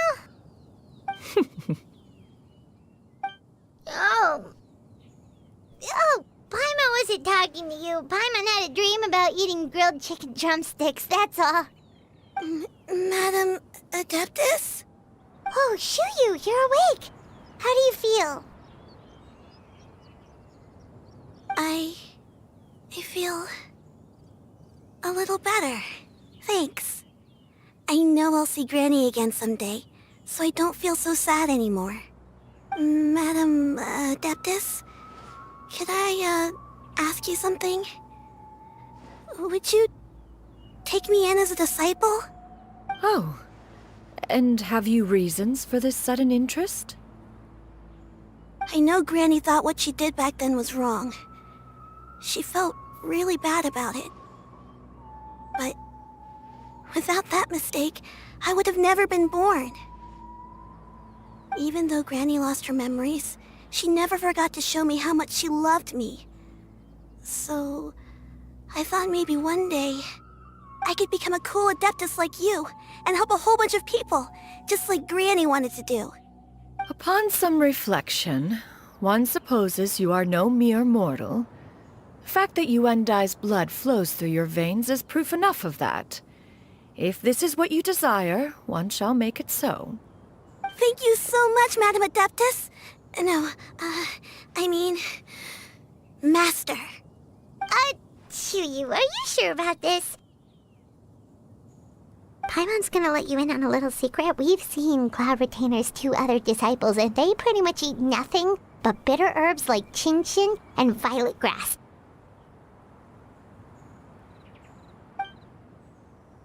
If you join them, you'll never enjoy Wanmin Restaurant's delicious cooking ever again.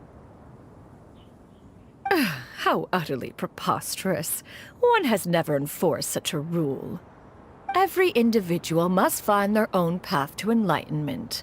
So long as one retains a pureness of spirit, one's dietary proclivities are quite irrelevant. Well, you say that, but Paimon's not seeing any tasty treats up here now, is she? Although Mount Outsong is rich in natural beauty, its location does preclude access to certain finer mortal comforts. That is precisely why one plans to relocate to Liyue Harbor. Shuyu shall have the honor of becoming one's first disciple in the human world. Whoa, you're leaving Mount Outsong? One has never concerned oneself with the location of one's residence. From the very beginning, one has sought only solace and peace. Yet in the end, all of one's disciples ended up in Liyue Harbor. Ganyu, Shenhe, Yuendai, they all chose a life among the mortal world. One has reflected on this fact for many years now. One can only assume that it is due to some failing on one's part as an elder or master. A failing, perhaps, of recognizing what it was they truly wanted. One is most curious as to what aspect of Liyue Harbor could have enticed them to remain there. One could hardly offer an opinion on the matter, but perhaps some time in the harbor will prove instructive. Why are you all so silent? Paimon is, just a bit shocked, that's all. So, does this mean we can grab a meal together in Liyue Harbor sometime? One has precious little time to squander. However, if one finds oneself otherwise unoccupied, one would not be opposed to the idea. One will be assuming the identity of a human while residing in Liyue Harbor. You should take care to avoid disclosing one's true identity. Don't worry, we'll help you keep it a secret. So, when can we expect to start seeing you in the city? Perhaps in 2 days' time. One has some matters to see to before one's departure. Preparation is the key to success, after all. One plans to put up various items from one's collection for sale. The earnings should provide for a comfortable living in Liyue Harbor. One has already picked out a handsome property near Chuhu Rock. 'Tis no small purchase, but what is mortal life if not one expense after another? Seems like you've really thought of everything. Then how about we meet up in Liyue Harbor in 2 days? A sensible plan. See you then. Oh, also, why don't you take this suspensus somnium mechanism as a souvenir? Anytime you should feel ill at ease in the future, you may try quieting your mind and sitting in meditation as you listen to its melodies. It might help you find a new perspective. Awesome! Thanks, Cloud Retainer! Hey, didn't we promise Shincho that we'd tell him what we found out? Should we make a trip to the Feiyun Commerce Guild? It's totally up to you.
Leave it to me! All of it! Whatever it is! What exactly is...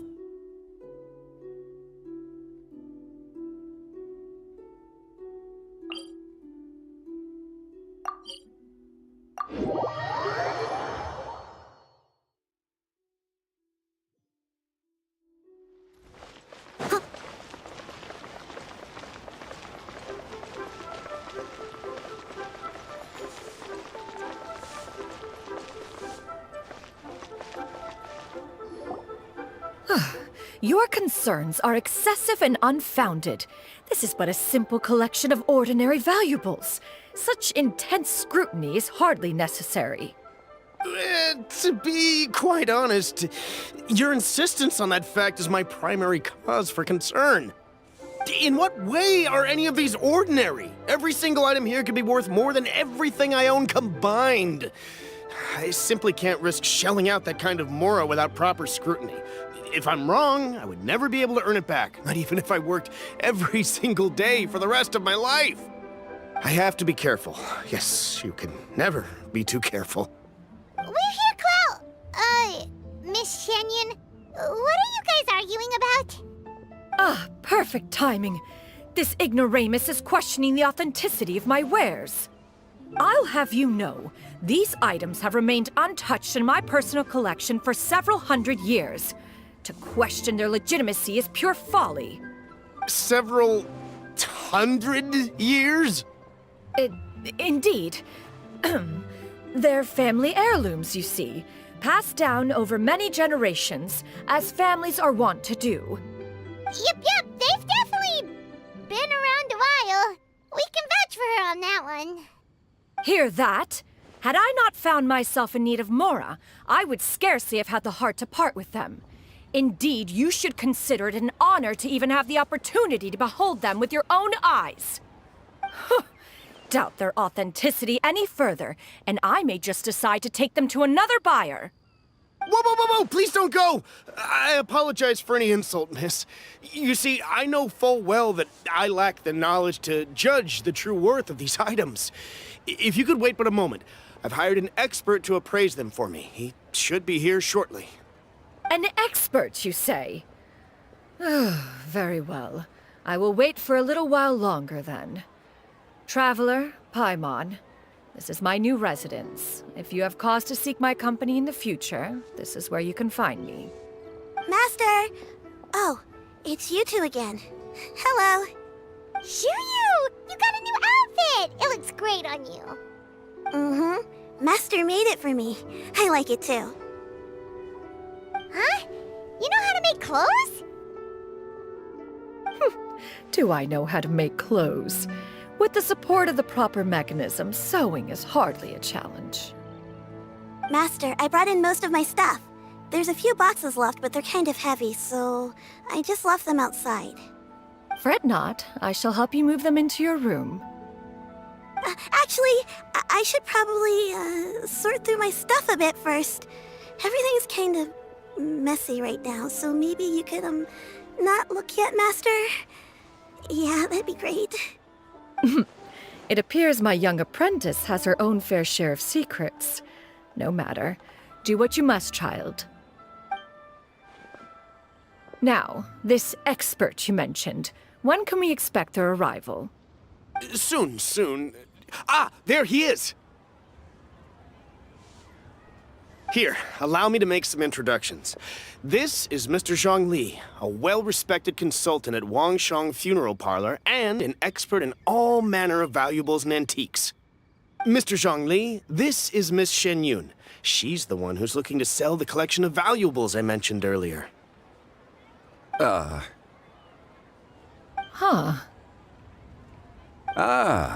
If it isn't Miss Shenyun.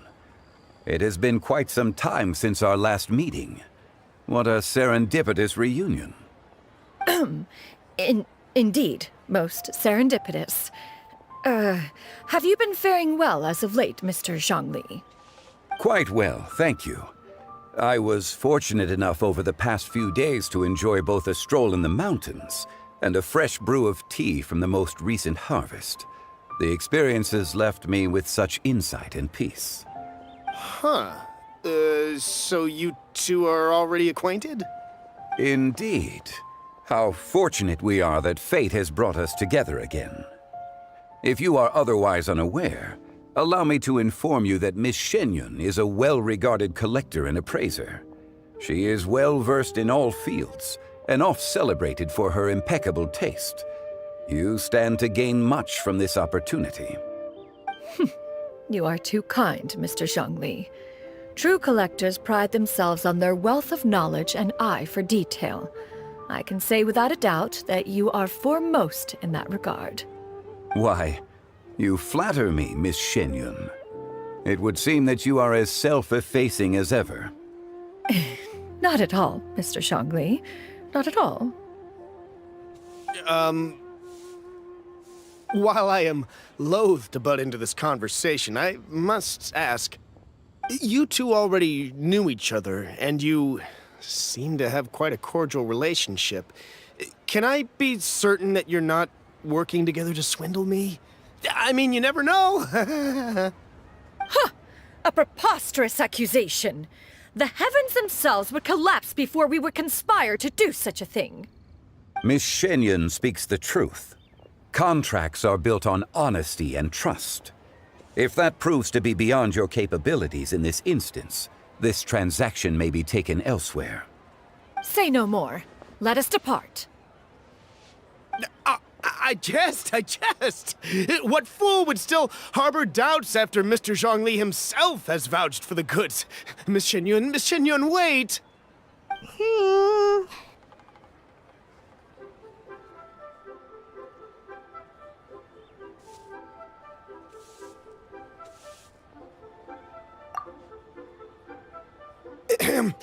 I deeply apologize for doubting you. So, Mr. Zhongli, could you please give me a final verdict on the value of these items? There is no cause for concern. They are indeed rare and precious valuables. Take this mechanism, for instance. Though one may not immediately perceive its purpose, its structure and appearance are exquisite enough to merit it a place in any fine home. The same can be said for this one here. Few could hope to possess an item that so perfectly blends mechanical wonder with geometric grace. I am sure you have heard from your travels that the study of mechanisms is among the most wondrous arts in this world. With that in mind, I earnestly recommend procuring every last item in this collection. All right. Since I hired you as my consultant, Mr. Zhongli, I shall, of course, trust your good opinion. Then, in that case, Miss Shenyun, I'll take the lot. However, since the final sum is quite large, how about we start with an initial deposit through the Northland Bank? The Northland Bank? Huh. Oh, you refer to the fiduciary house. Oh, very well. I fear people only use the term bank nowadays. In that case, I'll be off for now. I'll return to collect the goods once you've received the funds.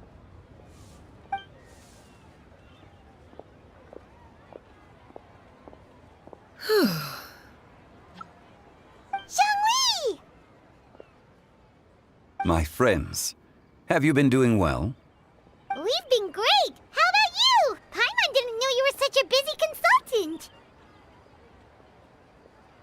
My days have been quite pleasant as well. I had been quietly enjoying a cup of tea when Mr. Xiaozu requested my services. As for you, Miss Shenyun, I presume you must be looking to settle in the city?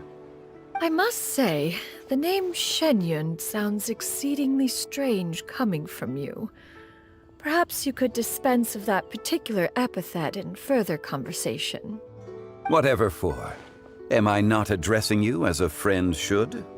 Well, that is true, but... Alas, refer to me however you will. After all, a name exists such that others may address you with it. One is hardly ignorant of that fact.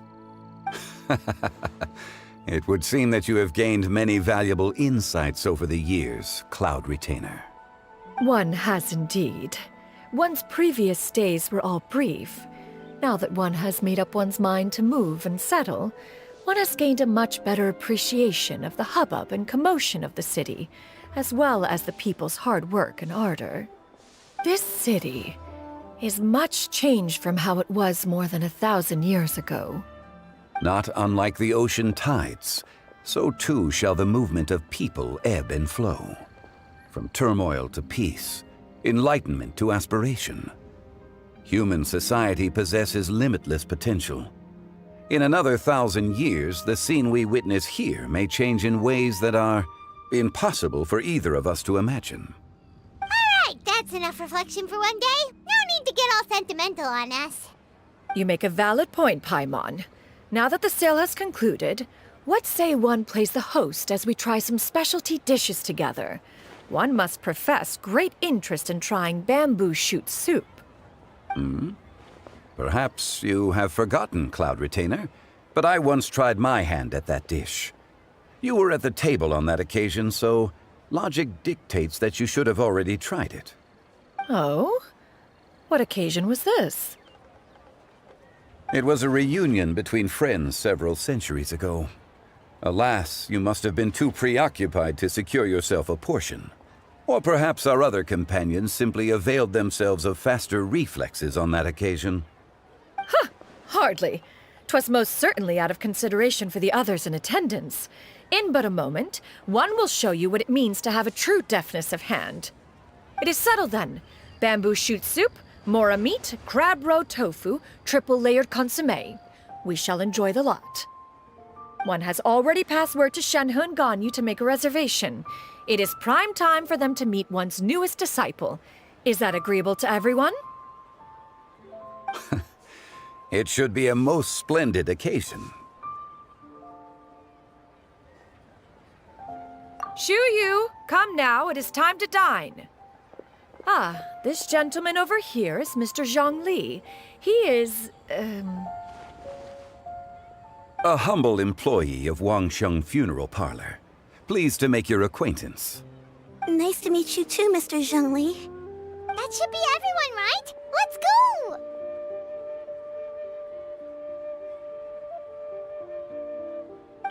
Sounds good. Actually, Master, have you ever tried Adeptus' temptation? I heard it's impossible to stop eating after even just one bite. You know, 'cause it's super tempting and stuff. Is that true? That sounds rather implausible. Although with the right preparation, certain dishes can be too delicious to resist. Huh? Why are you all walking so fast? Hey, wait for Paimon! Hey, wait up!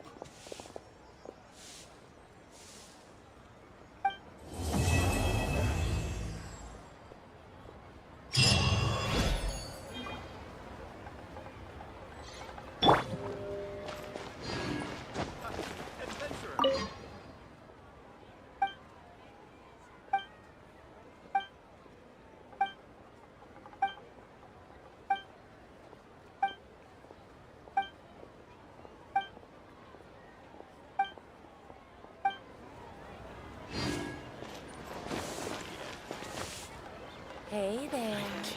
Don't be shy. Come inside.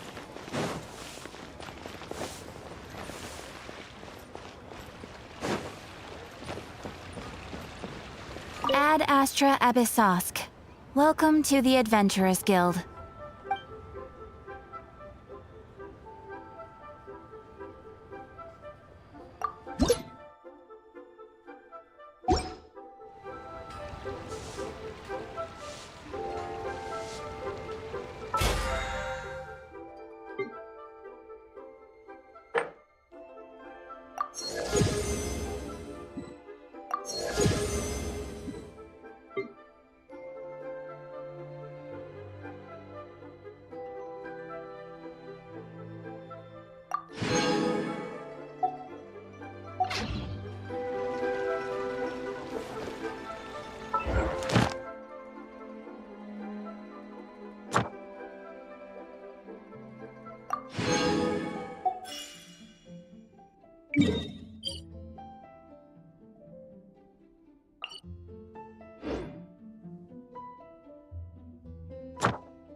Ad Astra Abyssosk. Welcome. Thank you for completing today's commissions.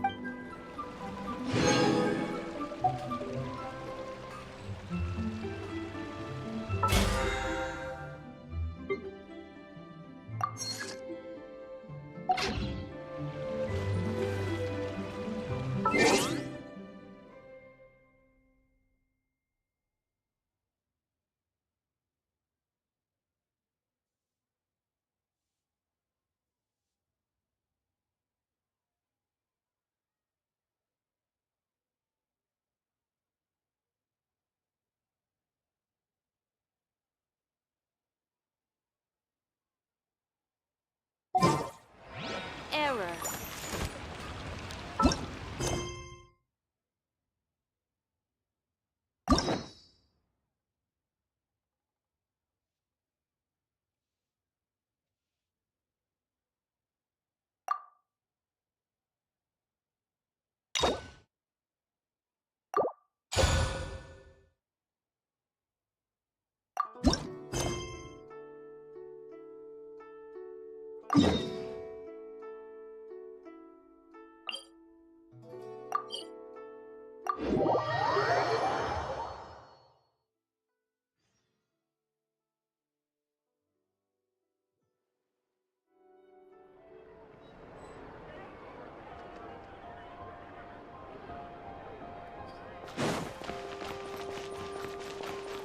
Huh?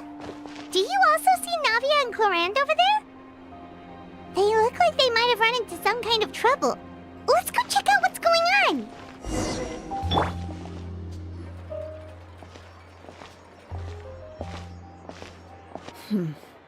Still no dice?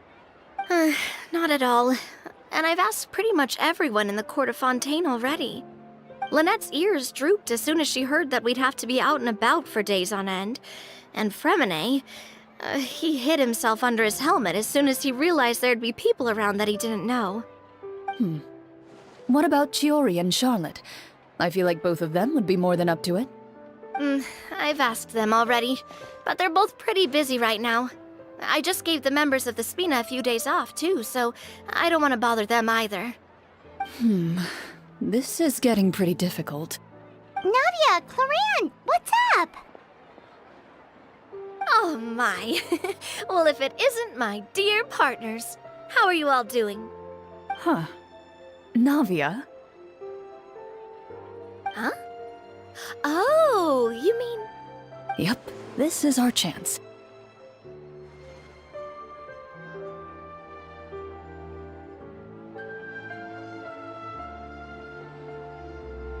Do you need our help with something? Oh, precisely. My dear partners, we've got a huge problem right now that only you can solve. Whoa, for real? Absolutely. We've already exhausted all our other options. Traveler, Paimon, would you join us and play Marechaussee Hunter Judgment Day? Marechaussee what now? It's a new game script by the Tabletop Troupe, a local roleplay adventure club. Ever heard of the Tabletop Troupe?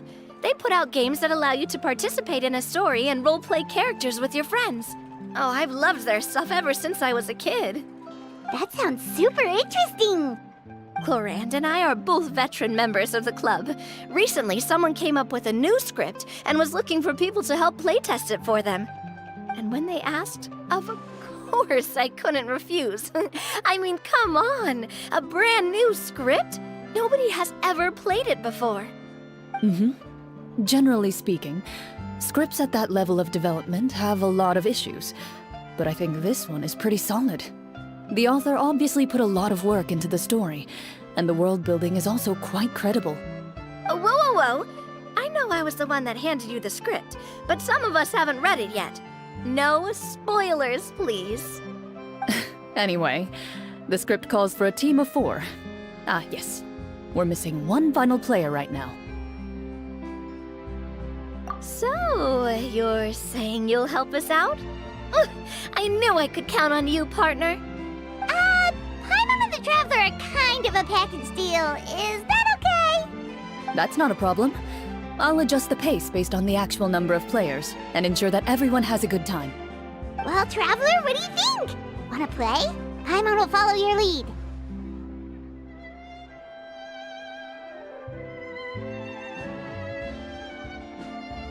Well, that solves our problem. You have our thanks. Woohoo! I'll go grab the script manager from the club right away. The script manager? Didn't you just say that you gave Cloran the script? The club introduced a completely new kind of gameplay for the script. In this iteration, the Game Master's version of the script is incomplete. The script manager provides the next part of the script only after players have completed the current list of objectives. On top of that, in order to increase player immersion, the club has created some of the story's sets and scenes in real life. We'll only know where we should go once the script manager reveals the starting location. Wow, you're right. Whoever wrote this script really did put in a lot of work. And it's got a real healthy amount of suspense, right? I mean, even the GM doesn't know how the story will end. I look forward to experiencing it with you all. Why don't you go meet up with the others first? They should all be waiting at Chioria Boutique. I'll come over with the script manager as soon as I find them. Sounds good. Remember to always watch where you're going, and don't rush. You say that like I'm 6 years old or something. Let me think. What kind of character should I play this time? I just hope you'll pick up some useful skills this time. Oh, and stop trying to persuade every animal you come across.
empty.